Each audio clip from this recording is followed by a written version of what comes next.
শিক্ষার্থীদের যাতায়াত সুবিধার জন্য সুনামগঞ্জ বিজ্ঞান ও প্রযুক্তি বিশ্ববিদ্যালয়কে একটি নতুন বাস উপহার দিয়েছে পূবালী ব্যাংক পিএলসি।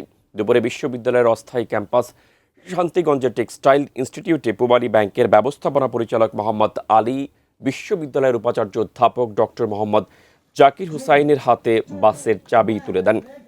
এ উপলক্ষে আয়োজিত অনুষ্ঠানে প্রধান অতিথির বক্তব্য রাখেন সুনামগঞ্জ বিজ্ঞান ও প্রযুক্তি বিশ্ববিদ্যালয়ের উপাচার্য অধ্যাপক ডক্টর মোহাম্মদ জাকির হুসাইন।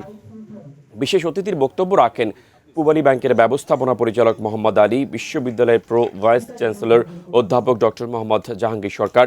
উপাচার্য অধ্যাপক ডক্টর মোহাম্মদ জাকির হুসাইন বলেন, নতুন বাসটি বিশ্ববিদ্যালয়ের পরিবহন ব্যবস্থাকে আরও শক্তিশালী করবে এবং শিক্ষার্থীরা এর সুফল ভোগ করবে।